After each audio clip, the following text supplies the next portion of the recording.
어서오세요. 괴담 들려주는 낚시꾼 괴담록 괴담집사입니다. 여러분이 어떤 이해할 수 없는 이상한 일을 경험했는데 그 일을 경험한 게 자신만이 아니라면, 다른 모르는 누군가도 같은 자리에서 같은 경험을 했다면? 이번 이야기는 짱스톤님께서 보내주신 사연입니다. 짱스톤님, 사연 제보 감사합니다. 그럼 짱스톤님의 기묘한 경험담, 괴담집사의 시점으로 떨어보겠습니다.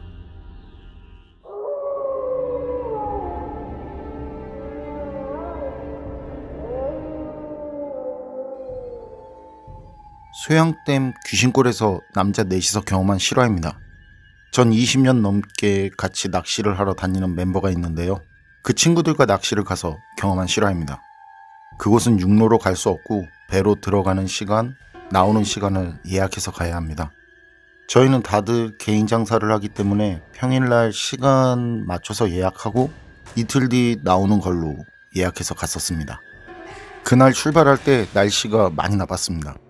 비는 안 오는데 바람이 심하고 하늘에 먹구름도 가득하고, 그런 날씨 아시죠? 당장 비가 억수로 내려도 하나 이상할 거 없는 날씨였습니다. 그래서 이거 좀 나쁜데 취소하고 그냥 가지 말까 하다가 일행 중 하나가 이틀이고 바다 갯바위 낚시도 아닌데 어떻겠냐면서 이럴 때 진하게 수중전 한번 하자고 하더군요. 내기도 해서 1등은 당시 유행하던 그 40만원 가까이 되는 그 낚시 의자를 사주기로 하고요. 그래서 넷은 소양댐 귀신골로 출조를 강행했습니다. 도착하니 예약한 그 배 선주분도 걱정을 하더라고요.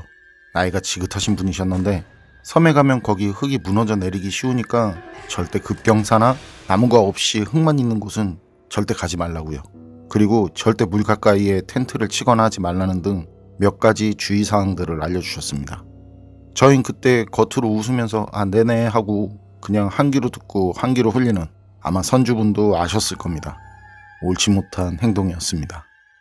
우린 섬에서 내리고 선주분은 조용히 배를 돌려나갔고, 저희는 낚시도 하고 야영도 할 수 있는 곳을 찾아서 그 산을 올랐습니다.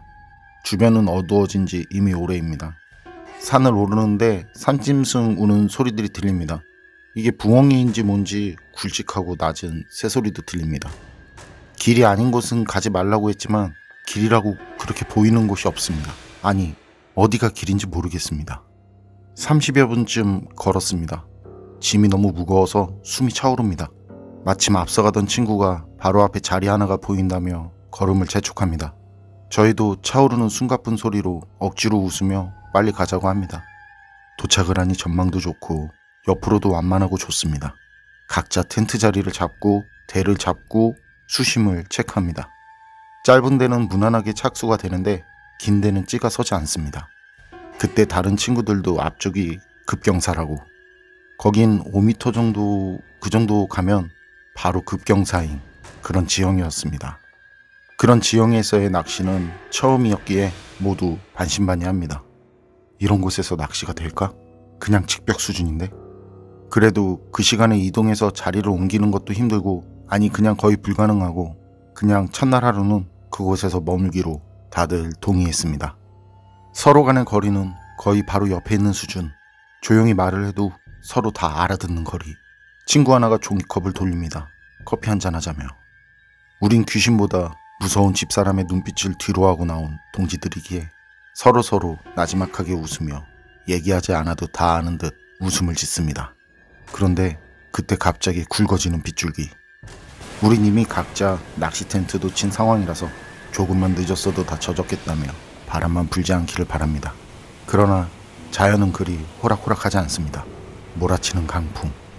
바로 앞이 급경사라 그런지 너울이 심하게 일고 강물이 발목까지 올라오기 시작합니다. 우린 망설임 없이 낚싯대를 접고 자리를 정리해서 뒤쪽으로 올라갔습니다. 예상은 했지만 예상보다 더 굵어지는 빗줄기. 소나기겠거니 했지만 1시간 이상 내리고 있습니다. 우린 우위도 준비하고 대비를 했지만 몸이 점점 추워지기 시작합니다. 물도 점점 더 차오릅니다. 아까 우리가 앉아있던 자리가 보이지 않습니다. 우린 좀 더 위쪽으로 올라갔다가 아예 우리가 온 길로 다시 내려가기로 했습니다. 그런데 어두워서인지 도무지 길을 알 수가 없습니다. 올라오면서 본 강물 지형이 물이 차오르면서 변한 이유도 있지만 그 나무가 그 나무 같고 산속에서 길을 왜 잃을까 했던 궁금증이 풀리는 순간입니다. 그때 앞서가던 친구가 갑자기 털썩 주저앉습니다. 야, 왜 그래? 손가락으로 앞을 가리킵니다. 친구가 가리킨 곳을 보니 허옇고 거무스름한 무언가가 하늘거리며 돌아다닙니다. 저게 뭐지? 저게 뭐야? 뭐야, 비닐이야? 옷 같기도 한데 지금 비가 이렇게 오는데 그게 말이 돼? 우린 이전에도 비슷한 경험들을 한 터라 이렇게 저렇게 생각나는 대로 얘기를 하면서 그것들을 뚫어지게 쳐다보고 있는데 그때 주저앉은 친구가 주저앉은 상태로 고개만 돌려 저희를 쳐다봅니다. 그런데 그게 사람이 목을 돌릴 수 있는 각도가 아닙니다. 거의 100도 이상 가까이 돌아간 목. 그 상태로 쳐다보면서 말을 합니다. 여기 너무 추워. 나 좀 데려가. 우린 모두 기겁을 했습니다. 이건 걱정이 아닙니다. 공포입니다. 야! 왜 그래? 누가 뭐라고 할 것도 없이 모두는 친구를 일으키고 짐을 나눠매고 그것을 빠져나오려고 빠르게 움직이고 있습니다. 그런데 아까 본 그것들이 바람에 날려서인지 점점 우리 쪽으로 다가옵니다. 친구는 헤헤거리며 웃다가도 울고 계속 자기를 좀 데리고 나가달라고 합니다. 그런 말을 할 때마다 입에서 썩은 냄새가 진동을 합니다. 미치겠습니다. 말은 이상하게 해도 몸 난리는 치지 않아서 다행이다 싶은데 그래서인지 축 처진 몸이 너무 무겁습니다. 야! 꽉 잡아! 나도 지치고 힘이 빠져서 친구를 놓칠 뻔했습니다.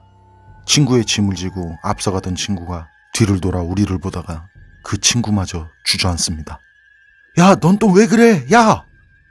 주저앉은 친구가 눈을 질끈 감습니다.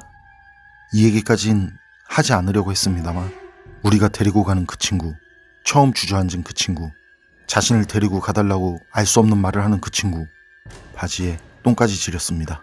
그냥 싸는 소리가 들릴 정도로 바지에 똥을 싸고 있습니다. 바지에 지렸습니다. 그런데 그게 문제가 아닌 것 같습니다. 이상하게 그 냄새보다 더 지독한 뭔가 지독하게 썩은 냄새가 진동을 하는데 도대체가 사방에 다 그 냄새입니다. 그 지독한 냄새가 진동을 합니다. 지금 멀쩡한 건 나와 친구를 부축하고 있는 친구 하나입니다. 야, 전화해봐. 내 전화는 지금 불통이거든? 혹시 전화되나 전화해봐. 어디에 전화를 해? 배주인 아저씨한테 전화해봐. 난 전화기를 급하게 빼서 전화를 걸려고 하는데 전화번호를 모릅니다. 전화번호. 친구가 말해주는 번호를 2번 묻지 않고 빠르게 눌러서 전화를 겁니다. 벨소리가 울리기도 전에 받는 전화. 선주입니다. 어디요? 저희 여기 지금 산속인데. 그니까 어디냐고. 그런데 목소리가 좀 이상합니다. 속삭이는 것 같기도 하고. 뭐래? 왜 그래? 친구가 다급한 목소리로 물어봅니다. 전 귀에서 전화기를 떼고 화면을 봤습니다. 서비스 불가능 지역. 전화가 걸린 적이 없습니다. 그럼 누가 전화를 받은 걸까요? 이런 공포는 태어나서 처음입니다. 서비스 불능 지역인데 전화를 받아. 뭐? 진짜? 친구 둘은 눈이 뒤집혀서 바지에 똥까지 지르고 자기들도 데리고 가라는 알 수 없는 말만 짓거리고 친구와 전 더 이상 어떻게 할 방법이 없습니다. 짐은 버릴 수 있습니다. 그러나 친구까지 버릴 수는 없습니다. 하지만 굵은 비가 내리는 그 미끄러운 산속을 키 170이 넘는 성인 남자를 업고 움직인다는 건 저희가 할 수 있는 능력치를 훨씬 넘는 일입니다. 친구와 저는 그 자리에서 친구들과 같이 있기로 했습니다. 친구와 저는 이상한 냄새를 풍기며 이상한 소리를 하는 친구들을 곁에 두고 애써 웃으며 이런저런 얘기를 억지로 끄집어내며 대화를 합니다. 가끔 이상한 얘기를 하는 친구를 다독이며 쳐다봅니다. 그러다 눈을 감는 친구. 이제 남은 건 저 하나. 전 밀려드는 공포감에 친구를 흔들어서 깨웠습니다. 일어나지 않습니다. 셋 다 잠들어 버렸습니다. 그때 누군가가 제 이름을 부르며 저를 뒤에서 꽉 잡습니다. 괴담아, 그새 자냐? 가자. 물이 너무 차오른다. 저를 깨운 건 조금 전 잠이 든 친구. 전 제 낚시 의자에 앉아있고 이상한 소리를 하던 친구들은 멀쩡하게 자신의 자리를 정리하고 있습니다. 강물이 어느새 등산화 밑창까지 올라와 있더군요. 꿈이었구나. 전 바로 정신을 차리고 자리를 정리하고 친구들과 함께 좀 더 위쪽으로 올라갔습니다. 다행히 꿈과 같은 일은 산을 오르면서 생기지 않았습니다. 그런데 이상하게 기분 나쁜 그 꿈에서 맡은 썩는 냄새가 사방에서 풍겨오더라고요. 우리는 왔던 길로 우리가 배에서 내린 곳으로 갔습니다. 그리고 그곳에 다시 텐트를 치고 둘러앉아서 커피를 마시며 있는데 물가에 반짝이는 야광 같은 뭔가가 떠오르듯 보이더라고요. 그런데 아까 꿈속에서 본 그 허옇고 검은 뭔가가 수면 위에 떠 있는 것이었습니다.